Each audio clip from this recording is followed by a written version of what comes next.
As fall approaches, I can't help but kind of wish away the end of summer. August and September aren't my favorite times of year, if I'm honest. I'm not a heat person. However, there's a contradiction there. I love butterflies. I started this whole thing to help the butterflies. They are here the most when it's hot. That's just a fact.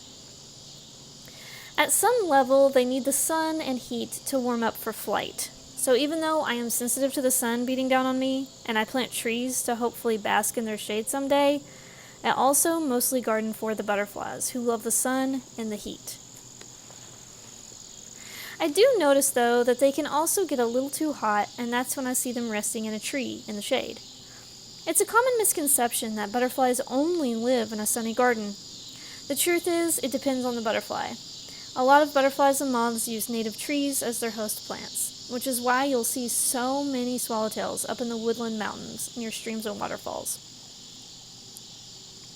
You'll see them puddle on animal droppings or sandy, moist areas on rocks next to rivers.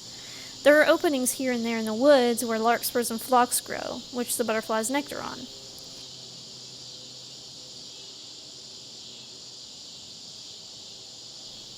It's true that certain butterflies need mostly sunny grassland prairie-type habitats, such as monarchs and gulf fritillaries. This is why it can be difficult to choose plantings in a small yard when you want to host all the butterflies. I have a 1/4 acre. I do not know if my garden will blossom into what I envision in the future, but I do hope I can offer habitat to as many butterfly species as possible. Let's talk about monarchs for a moment. They need milkweed to lay their eggs. They need nectar plants, like goldenrod, to eat when they are adults. Most of these plants live in sunny areas. I think if we want a garden for all butterflies, we may need to think about how we need different light conditions and different habitats all in the same garden, if it's even possible. The smaller your garden, the more difficult this may be. My current strategy is to do the larger trees in the west end of the garden. This is the furthest away from the power lines, which hang pretty low the closer they come to my house to provide us with electricity.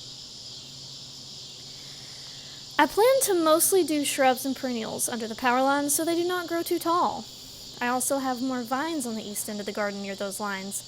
Vines on trellises or fences are a great strategy for small spaces, and you can often find vines that are host plants to butterflies or moths, such as the purple passion vine or coral honeysuckle vine. I also love vines, trellises, and fences for privacy and screening purposes.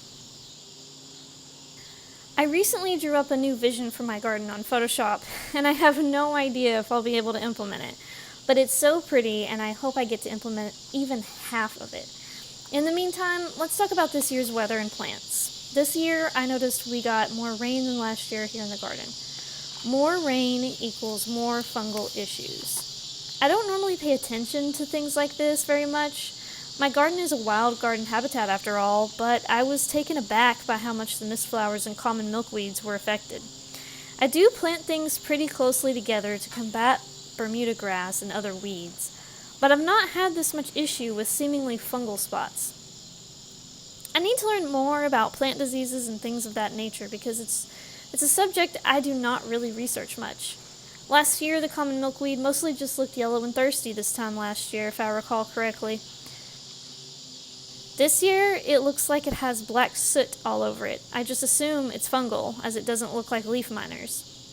Last year, things got crispy and thirsty because of drought. If I recall correctly, June of 2022 and August of 2022 were both really dry, with the month between, July, being really wet. I think even the roller coaster of contrast can also distress the plants. But this year was different, and I noticed this. The mistflower did great last year. This year, some of it looks heavily affected by this fungus, if that's what it is. At first, a friend of mine suggested it's from the concrete nearby, but I'm finding the disease is now also affecting the ones that are quite far away from the concrete, which makes me think it's not the concrete at all. Some plants affected are an entire lawn away from the concrete. The good news is that most of the plants, affected or not, are still flowering, even the ones getting the worst of it, even if they're only blooming a fraction of what they would have bloomed. About a month or two ago, I noticed a weird wet look or glossy look to my common milkweed plants and a dead hornet or wasp on one of the leaves. It wasn't rain. It looked more like a sticky, glossy film, although I didn't touch it. Seeing the dead wasp or hornet made me wonder if it was some kind of insecticide spray, which makes no sense because I do not spray any of that here, and the plant was grown from seed by me. Actually, the entire patch of common milkweed came from one common milkweed plant that I successfully grew from seed myself. I think I started it inside my house actually when I was first learning how to grow plants from seed. All the other individual common milkweeds I tried growing from seed that year died, but one common milkweed made it, and I planted it in my garden bed near the main path. That one plant spread by, I assume, its underground roots, because I didn't normally get many flowers or seeds from the plant for whatever reason, so I don't think it's self-sowing all over. I just started getting substantial blooms maybe last year or so, and it spread beautifully. It's even started spreading toward my archway and into my peninsula bed too. Most people freak out about this, but it doesn't bother me. In June and July, it was a beautiful drift of big-leaved plants. Maybe you remember that.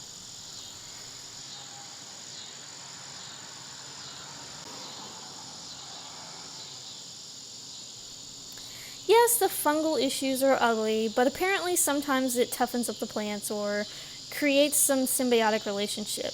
I need to read more about that because that blew my mind. Of course, sometimes it hurts the plants or the insects, but sometimes it gives the insects a boost. It seems in our home gardens we can't know for sure until we learn the detailed mechanisms of these relationships, so I'm going to not do anything, just in case this fungal thing is necessary for the development of the habitat.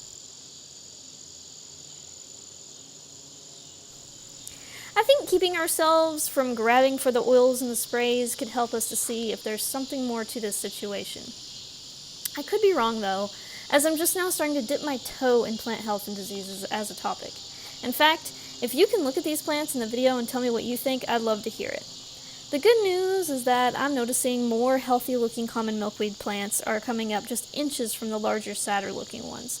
So it seems the plants are still spreading new ones into the garden that will continue the milkweed patch.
Speaking of milkweed, I recently uncovered my forgotten swamp milkweed.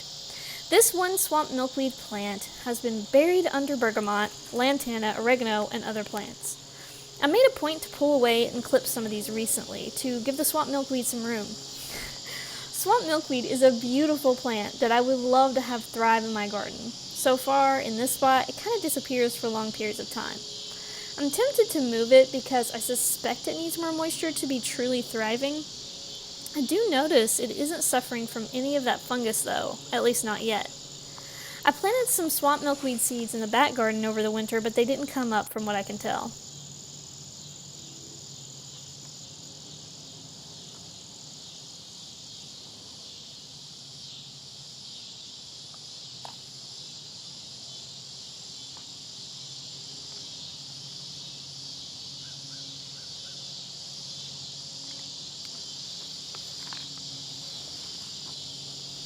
I suppose I should give an update about my winter sowing results. It wasn't great. Not at all. I think this was the worst year ever for me when it comes to winter sowing or even just starting things from seed in general. Embarrassing, yes, But learn from my mistakes. Learn your potting soil and seed starting soil stuff. I was trying to create my own potting soil, and I think that's why nearly all my seeds failed. Yes, it's devastating. But I learned a valuable lesson. Maybe more than one lesson, really. Let's go over the successes and failures of my winter sowing. Mostly, it was a failure. I'm almost certain it was the soil, because everything else I did was either what I normally do or what I was wisely advised to do by people who know what they're talking about. The soil was the thing that I took on my own and kind of took a chance on, and here's what I did. I went on Google and searched how to make my own potting soil. That was my first mistake. Potting soil and seed starting mix can overlap, yes, but often it's best to have a lighter, finer mix for seed starting than for potting up. That's the first bit of this I want to share. My own potting soil I created had too large of pieces in it, had too much woody material. That could have worked in the potting up process, maybe, but not the seed starting process. And as a side note, this is kind of funny because this is something I learned years ago, but I almost forgot all of it along the way because I had been starting seeds for several years by now. And so I think just going through the motions, I just kind of forgot that that was an important thing.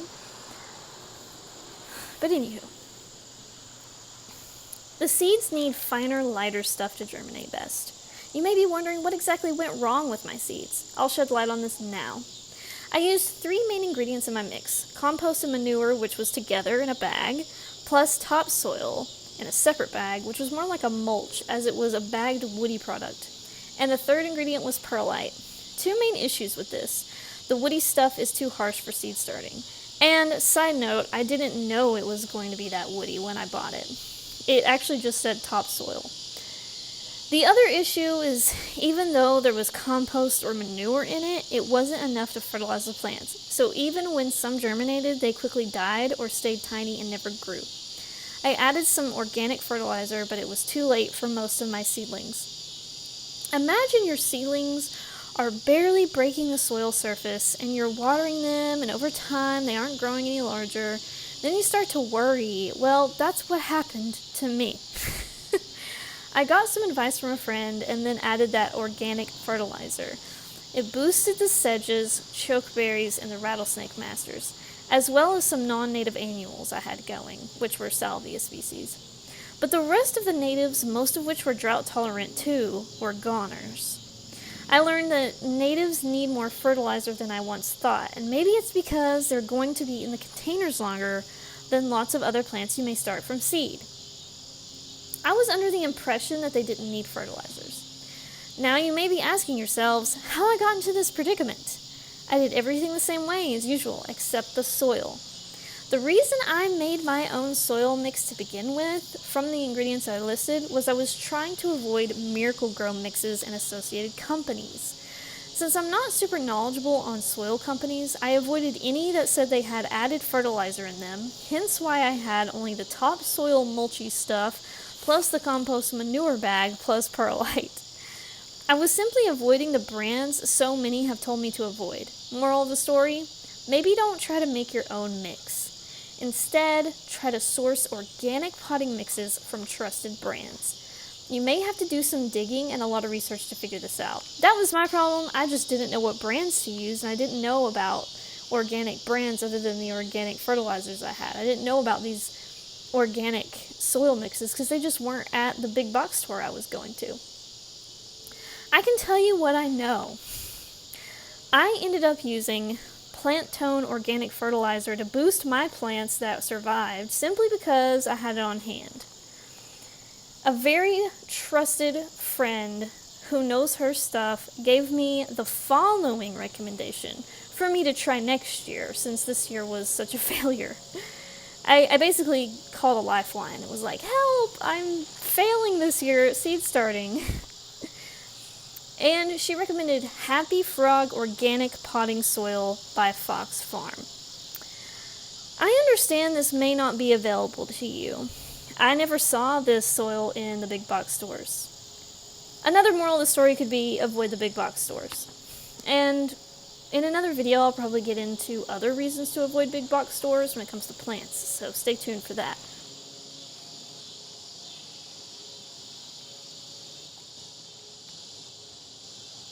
You may have to get this Happy Frog organic potting soil mix online. Try to find something organic if you can't find this brand.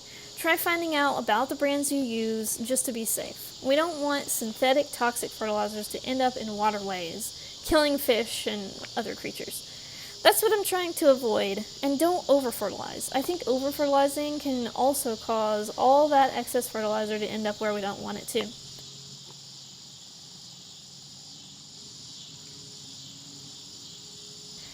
Let's just say this year, in my attempt to not over-fertilize and put chemicals in the soil, I accidentally under-fertilized and I picked the wrong substrate. You live and you learn. I forget exactly how many years I've been seed starting, but it just goes to show you can always learn something new. It really pays to do your research in the right places and with the right people. We don't talk about soil enough, do we? Sometimes it feels very mysterious, like what's in there?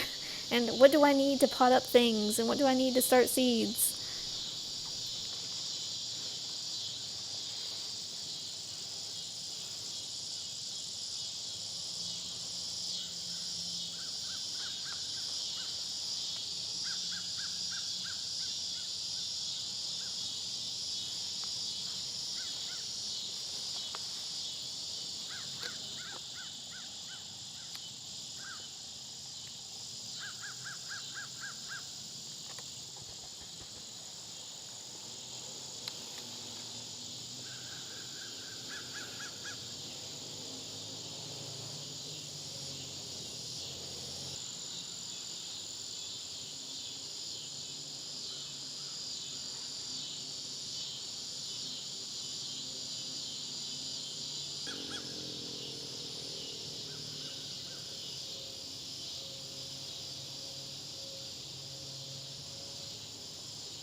Let's talk about some general garden successes. This year, I finally have several native plants popping up from last year's reseeding. Leaving the seed heads on your plants is such a win all around. You doing so will get you free plants in the form of self-sown seedlings, if they are fertile and pollinated. It will help the birds have some food through the winter, and it also helps stem nesting bees have habitat to thrive in. So please, consider not doing any kind of fall cleanup. Don't rake your leaves unless you just rake them into your beds. And don't trim your stems down. And if you do trim some, maybe leave at least half of them up and only trim some. I consider it a win that I have almost too many of certain native plants now, to where I either have extras to share or I simply have to pull them out or transplant them around the garden. I'd rather have a bunch of native plants popping up all over than invasive, non-native ones. Plants in my own garden that pop up all over throughout are frostweed, ironweed, purple passion vine, common milkweed, violets, and partridge pea. Black walnut trees also pop up a lot, but unfortunately I do not want black walnut trees. Nothing against them except my garden is small and I have only so much space and I have other trees I'd rather grow. Sorry, squirrels! Frostweed has some strong roots. If you try and pull them out, it can be kind of difficult. But what I love about frostweed is it not only is beautiful and tall, it also can handle some shade, where it doesn't get quite as huge. In fact, if it's in the shade, I find it just grows to a certain height and then just kind of stops growing that much taller. The best part, though, is swallowtail butterflies. Absolutely love it. That means that I may see even more swallowtails this year in the fall and late summer, aka coming soon. Because I have lots more frostweed and ironweed than ever before.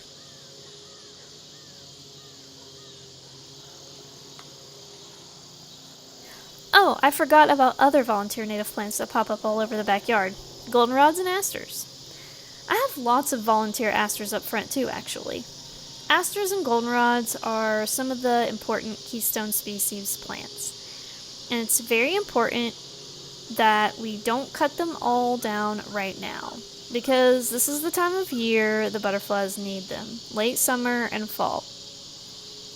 I know they get tall, but it's so worth it when you see so many diverse species of pollinators using them. I have several different kinds of asters. I wish I knew each species. Asters and goldenrods can be kind of challenging to identify for me. I can't wait to see all these asters and goldenrods come into full bloom. It's going to feel so magical.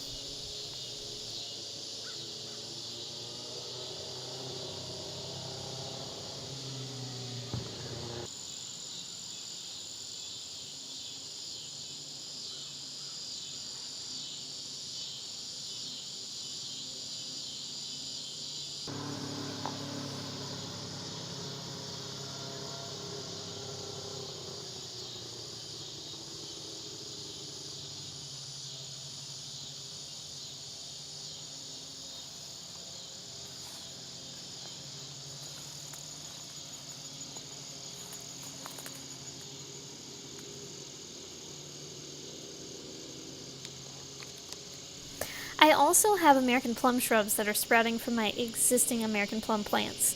That's kind of exciting and cool. I may need to transplant them though, so they can have their own time to shine in the sun and room to grow.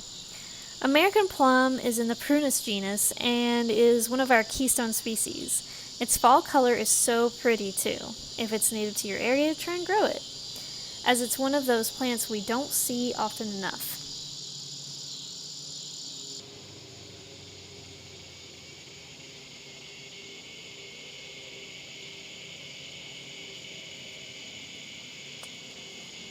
I want to try my hand at propagation again, but my window of time for that is getting narrow.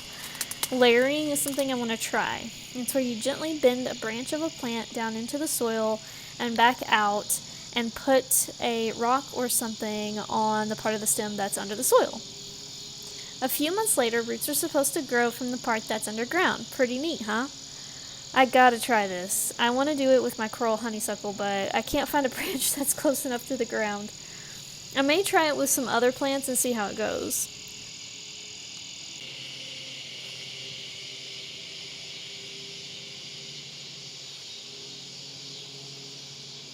Do y'all have any plant propagation plans, or even more fun, do any of you plan to grow anything or plant anything this fall?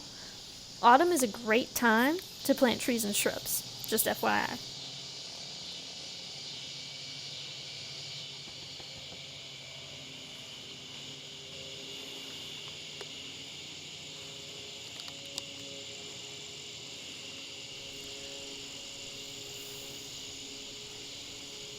I definitely have some plants I want to transplant around the garden. I have lots of underdeveloped areas that need more native plants. I also just might as well use some of these plants that are coming up in the wrong place in other areas of the garden, where they'll be able to grow to their full potential.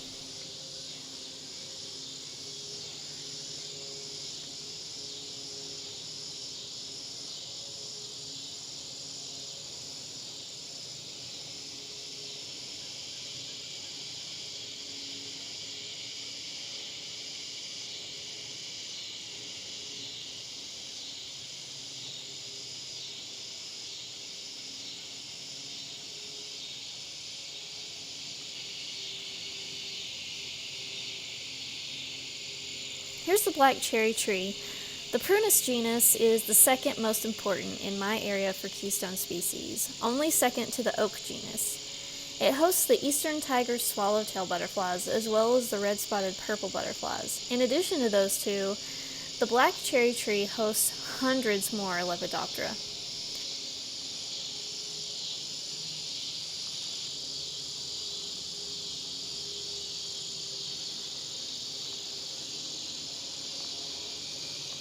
Here's the cherry tree up close. I search for caterpillars often, and I find holes chewed in it, but I haven't found caterpillars on it since it was in a pot, and much smaller.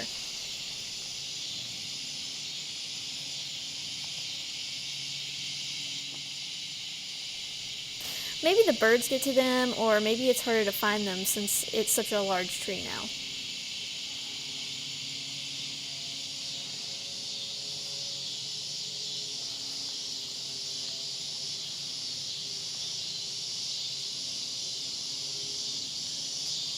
Next to it is the habitat hedge. Habitat hedge is packed with plants because I want them to fully overlap and create good cover for the wildlife.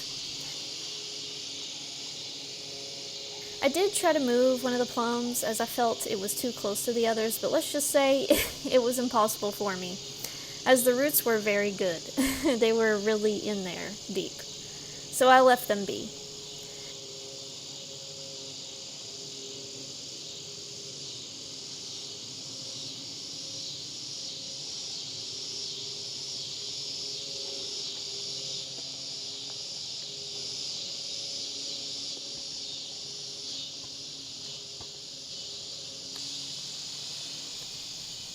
Here's the rain garden. It needs a lot of work.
And here's the crepe myrtle bed.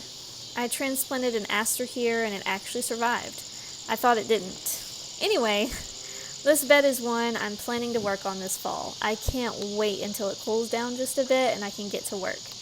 I'd like to add some native shrubs and more herbaceous perennials here. I may need to add more part shade tolerant species as I notice my sunlovers are kind of dwindling underneath this tree.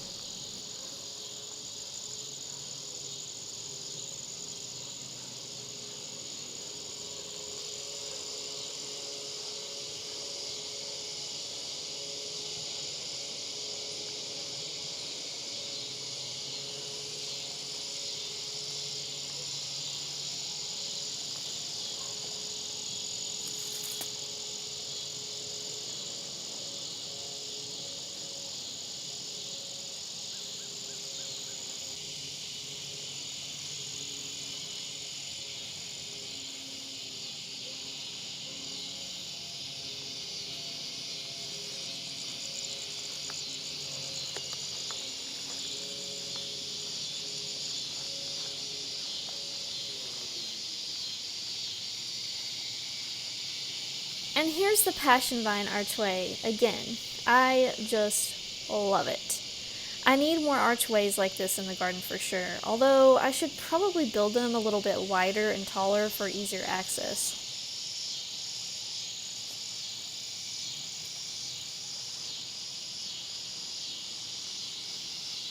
Here's the elderberry and passion vine growing together.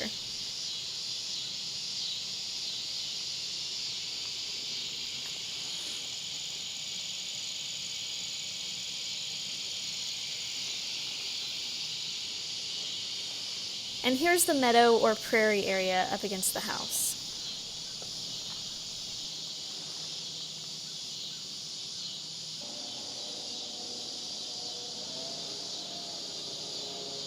Leave me a comment down below and tell me what your garden plans are, even if they're not going to happen this year and you're thinking long term. I want to know! I hope you enjoyed this video. Thanks for watching!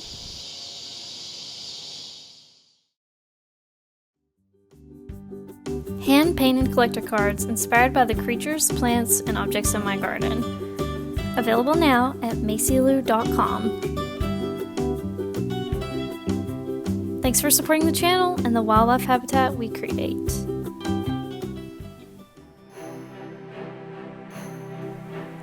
To support the channel, like the video, comment, and subscribe. You can also support my work by buying art from me at macylu.com. Thanks for watching!